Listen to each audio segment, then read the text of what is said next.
Hi. അപ്പം ഒരു helpful ആയിട്ടുള്ള ഇൻഫർമേഷൻ ഷെയർ ചെയ്യാനാണ് ഈ വീഡിയോ.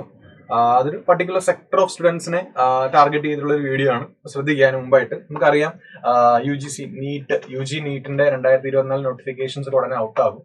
അപ്പൊ അതുവഴിയാണ് നമ്മൾ സാധാരണ ഓൾ ഇന്ത്യ കോട്ടയിൽ MBBS അഡ്മിഷൻസ് നേടാറുള്ള. MBBS മാത്രമല്ല, പലതരത്തിലുള്ള കോഴ്സുകൾ അഡ്മിഷൻസ് നേടാറുള്ളത്. അപ്പം അതല്ലാണ്ട് നമുക്കറിയാം അതിനു വേണ്ടിയുള്ള ഓൾ ഇന്ത്യ കോട്ട സീറ്റുകളുണ്ട്. ഇപ്പൊ കേരളത്തിലേക്ക് ഇനി കിട്ടണമെങ്കിൽ ഓൾ ഇന്ത്യ കോട്ടയിൽ 15% അപ്ലൈ ചെയ്താൽ നീറ്റ് എഴുതിയാൽ മാത്രം നീറ്റ് എഴുതിയിട്ട് കീം അപ്ലൈ ചെയ്യണമെന്നുള്ള കാര്യങ്ങളൊക്കെ നിങ്ങൾ കേട്ടിട്ടുണ്ടായിരിക്കും അല്ലെ. കേരളത്തിലൊക്കെ നമ്മൾ കേരളത്തിൽ അതേപോലെ കീം നമ്മുടെ സ്റ്റേറ്റിൽ 85% കോട്ടയിലേക്കും സീറ്റുകളിലേക്കും എനിക്ക് അപ്ലൈ ചെയ്യണമെങ്കിൽ കേരള എഞ്ചിനീയറിംഗ് ആർക്കിടെക്ചർ മെഡിസിൻ എന്ന് പറഞ്ഞ കീം എന്ന് പറഞ്ഞൊരു പോർട്ടൽ ഉണ്ട്. ആ പോർട്ടലിൽ നമ്മൾ രജിസ്റ്റർ ചെയ്യണം. എഴുതണ്ട, രജിസ്റ്റർ ചെയ്താൽ മതി, എക്സാം എഴുതണ്ട.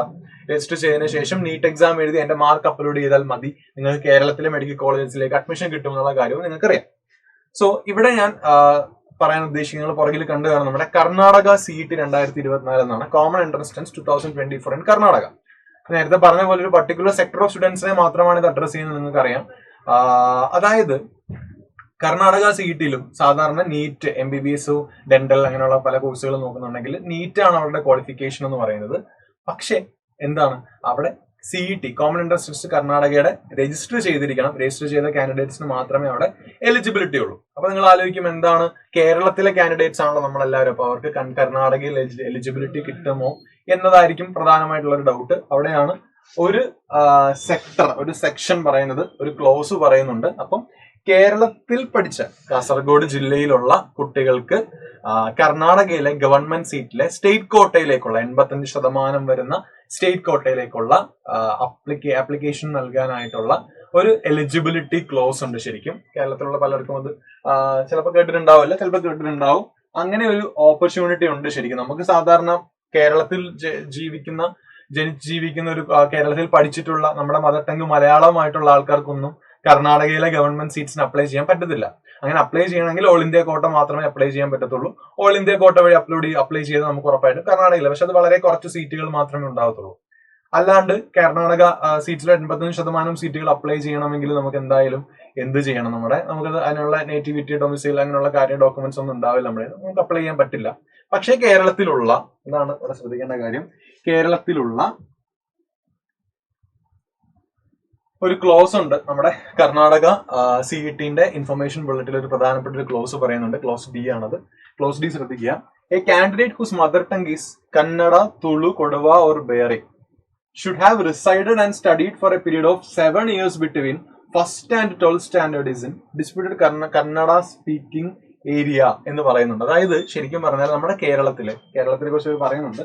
കാസർഗോഡ്, ഹോസ്ദുർഗ്, മഞ്ചേശ്വർ താലൂക്കില് 1-നും 12-നും ഇടയിൽ വർഷങ്ങളിൽ അറ്റ്ലീസ്റ്റ് 7 വർഷങ്ങളെങ്കിലും അവിടെ പഠിച്ചിട്ടുള്ള മദർ ടങ് കന്നഡയോ തുളുവോ കൊടുവയോ ബിഹാരിയോ ആയിട്ടുള്ള ഏതെങ്കിലും, ഇതിൽ വരുന്ന ഏതെങ്കിലും മദർ ടങ് സ്പീക്ക് ചെയ്യുന്ന, അതിന് സർട്ടിഫിക്കറ്റ്സ് പ്രൂവ് ചെയ്യണം, സ്പീക്ക് ചെയ്യുന്ന ഒരു വിദ്യാർത്ഥിക്ക്. ഇപ്പൊ നമുക്കറിയാം കാസർഗോഡ്, ഹോസ്ദുർഗ, മഞ്ചേശ്വരം എന്ന് പറഞ്ഞാൽ കേരളത്തിലുള്ള സ്ഥലങ്ങളാണ്. അപ്പൊ അവിടെ തന്നെ നിങ്ങളുടെ കന്നഡ സ്പീക്കിംഗ് ആയിട്ടുള്ള, അല്ലെങ്കിൽ കന്നഡ അല്ലെങ്കിൽ ഈ പറഞ്ഞ പോലെ തുളു, കൊടുവ, ബിഹാരി സ്പീക്കിംഗ് ആയിട്ടുള്ള നിങ്ങളുടെ മദർ ടങ് അതാണെങ്കിൽ നിങ്ങൾക്ക് കർണാടകയിൽ ഗവൺമെന്റ് സീറ്റ് അപ്ലൈ ചെയ്യാനുള്ള എലിജിബിലിറ്റി ഉണ്ട് എന്നതാണ് ആ ക്ലോസ് പറയുന്നത്. അപ്പൊ ആ ക്ലോസ് പ്രകാരം നിങ്ങൾക്ക് അത്രയും, ഇപ്പം 2000-അടുത്ത് ഗവൺമെന്റ് സീറ്റുകളാണ് ശരിക്കും നമ്മുടെ കർണാടകയിലുള്ളത്. അതുകൊണ്ട് തന്നെ കേരളത്തിലെ പോലെയല്ല കട്ട് ഓഫ്. നമുക്കറിയാം കേരളത്തിലേക്കാണ് ഒരു ഗവൺമെന്റ് ജനറൽ സീറ്റ് കിട്ടണമെങ്കിൽ ഒരു 600-610 മുകളിൽ മാർക്ക് വാങ്ങിച്ചിരിക്കണം. കർണാടകയിൽ കട്ട് ഓഫ് ജനറൽ സീറ്റുകളിലേക്ക് വരുമ്പോൾ അത് വളരെ കുറവാണ്. എന്തായാലും കേരളത്തിന് അത്രയും വരത്തില്ല. അപ്പൊ അങ്ങനെയുള്ള ഓപ്പർച്യൂണിറ്റീസ് നിങ്ങൾക്കത് ഉപയോഗപ്പെടുത്താനുള്ളൊരു മാർഗമാണ് ശരിക്കും പറയുന്നത്. അതിനു വേണ്ടിയുള്ള ഡോക്യുമെന്റ്സ് ഇവർ പറയുന്നുണ്ട്. നിങ്ങളുടെ SSLC 10 സർട്ടിഫിക്കറ്റ് വേണം, അങ്ങനെ ഉണ്ടാവും. പിന്നെ 12th സ്റ്റാൻഡേർഡ് മാർക്കിന്റെ കാർഡ് വേണം, അതുണ്ടാവും. Residential certificate from the conserved tahsildar, ആ താലൂക്കിലെ കാസർഗോഡ്, ഹോസ്ദുർഗ്, മഞ്ചേശ്വരം താലൂക്കിലെ റെസിഡൻഷ്യൽ സർട്ടിഫിക്കറ്റ് തഹസിൽദാറിൽ നിന്ന് അക്യൂർ ചെയ്യണം. കാൻഡിഡേറ്റ് സ്റ്റഡി സർട്ടിഫിക്കറ്റ്, തന്നിരിക്കുന്ന പഠിച്ച ഇൻസ്റ്റിറ്റ്യൂഷനിൽ നിന്നുള്ള സ്റ്റഡി സർട്ടിഫിക്കറ്റ് ഉണ്ടായിരിക്കണം. അത് നിങ്ങൾക്ക് അക്യൂർ ചെയ്യാവുന്നതേ ഉള്ളൂ. കാൻഡിഡേറ്റിന്റെയോ ഫാദറിന്റെയോ മദറിന്റെയോ 10 standard marks or card or cumulative record in original in support of mother tongue as കൊടുവ. അതായത് നിങ്ങളുടെ 10th സ്റ്റാൻഡേർഡ്, നിങ്ങളുടെ മതി അല്ലെങ്കിൽ അച്ഛൻ്റെ അമ്മയുടെ, അതായത് ശരിക്കും അതായത് നിങ്ങളുടെ 10th സ്റ്റാൻഡേർഡ് നിങ്ങളുടെ സർട്ടിഫിക്കറ്റിൽ ആ ലാംഗ്വേജ് നിങ്ങളുടെ മീഡിയം മെൻഷൻ ചെയ്തിട്ടുണ്ടായിരിക്കും. അത് കന്നഡയാണ്, അല്ലെങ്കിൽ തുളുവാണ്, അല്ലെങ്കിൽ ഈ പറഞ്ഞ പോലെ നമ്മുടെ ബിഹാരിയാണ്, അല്ലെങ്കിൽ കൊടവയാണെന്നുള്ളത് അതിൽ മെൻഷൻ ചെയ്തിട്ടുണ്ടെങ്കിൽ നിങ്ങൾക്ക് അത് സബ്മിറ്റ് ചെയ്യണം. പിന്നെ duly zone declaration regarding mother tongue of the candidate, അതിന്റെ ഫോർമാറ്റ് ഇതിലുണ്ട്. അപ്പൊ ഇത്രയും ഡോക്യുമെന്റ്സ് അവിടെ കൊടുത്തു കഴിഞ്ഞാൽ നിങ്ങൾക്ക് CET-യുടെ ആപ്ലിക്കേഷൻ അപ്ലൈ ചെയ്യാം. നിങ്ങൾക്ക് പറയുന്നത് യുവർ എലിജിബിൾ എന്തിന് എലിജിബിൾ ആണ്, ഗവൺമെന്റ് സീറ്റ്സിന് അപ്ലൈ ചെയ്യാൻ വേണ്ടി എലിജിബിൾ ആണ് എന്നാണ് പറയുന്നത്. അതാണ് ഇവർ പറയുന്നത്. Okay, eligibility clauses as per rule 5(1) of CET 2006 admission rules to claim for government seats എന്നാണ്. അതിലെ ഒരു ക്ലോസ് ആണ് ഞാനിപ്പോ വായിച്ചത്. അപ്പം അത് പ്രകാരം അതിന്റെ അടിത്തറയിൽ ശരിക്കും പറഞ്ഞാൽ അവിടെ ഒരു കാര്യം കൂടെ ശ്രദ്ധിക്കണം. നിങ്ങൾ CET അതിനുവേണ്ടി അപ്ലൈ ചെയ്യുമ്പോൾ ഒരു കാര്യം കൂടെ പറയുന്നുണ്ട്. Provided that the candidate shall undergo a Kannada language test conducted by KEA. ഒരു 4th സ്റ്റാൻഡേർഡ് ലെവലിലുള്ള കന്നഡ ലാംഗ്വേജ് ടെസ്റ്റ് നിങ്ങൾക്ക് അവിടെ എഴുതേണ്ടതായിട്ട് വരും. അതും കൂടെ നിങ്ങൾക്ക് അത് ഓക്കെ ആണെങ്കിൽ ഓഫ്കോഴ്സ് ഇപ്പൊ ഈ കാണുന്ന കന്നഡ ലാംഗ്വേജ് ടെസ്റ്റിനെ കുറിച്ച് അവർ പറയുന്നുണ്ട്. ഇതാണ് കന്നഡ ലാംഗ്വേജ് ടെസ്റ്റ് എന്ന് പറയുന്നത്.